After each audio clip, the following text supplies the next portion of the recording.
بسم اللہ الرحمن الرحیم۔ السلام علیکم بہن بھائیو، بیٹے بیٹی، ویلکم ٹو مائی چینل۔ آج کی ویڈیو کا عنوان ہے کہ نماز کے مستحبات کیا ہیں۔ ایک تو ہوتا ہے نا سنت، ایک ہوتا ہے نفل۔ جو سنت تو مضبوط ہو، یعنی زیادہ سنت پر مضبوط والی سنت ہو، زیادہ سنت پر عمل کیا جا رہا، اسے مستحب کہتے ہیں، مستحبات۔ تو نماز کے 5 مستحبات ہیں۔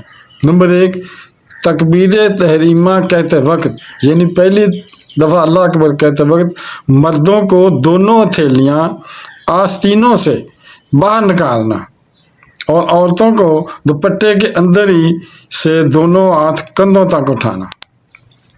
نمبر 2، رکوع اور سجود میں فرد کو 3 دفعہ سے زیادہ تسبیحات کہنا، یعنی رکوع میں اور سجدے میں فرد کو 3 دفعہ سے زیادہ تسبیحات کہنا، جو تسبیح ہوتی ہیں رکوع والی سجود والی 3 دفعہ سے زیادہ کہنا۔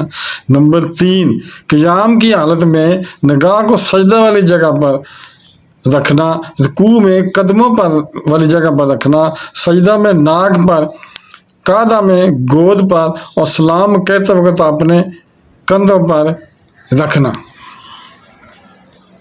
نمبر 4، کھانسی کو اپنی طاقت پر روکنا، یعنی کھانسی ہے تو اپنی پوری طاقت لگا کے اسے روکنا ہے۔ نمبر 5، جمائی کے وقت منہ کو بند رکھنا، یعنی جسے پنجابی میں ہم اباسی کہتے ہیں، وہ جمائی کے وقت منہ کو بند رکھنا، اور اگر کھل جائے تو قیام کی حالت میں ہوں تو دائیں ہاتھ کی پشت سے، اور بقیہ ارکان میں بائیں ہاتھ کی پشت سے منہ کو چھپانا۔ یہ 5 مستحبات ہیں۔ تو بہن بھائیو، بیٹے بیٹی، اگر آپ کو یہ ویڈیو اچھی لگی ہے تو اسے صدقہ جاریہ سمجھ کر آگے شیئر کر دیں، اور اگر ابھی تک آپ نے میرے چینل کو سبسکرائب نہیں کیا تو لازمی سبسکرائب کر لیں اور بیل کو دبا کر آل پر کلک کر دیں، تاکہ میری آنے والی اچھی سے اچھی ویڈیوز آپ کو ملتی رہیں۔ چلو ملتے ہیں نیکسٹ ویڈیو میں۔ السلام علیکم، خدا حافظ۔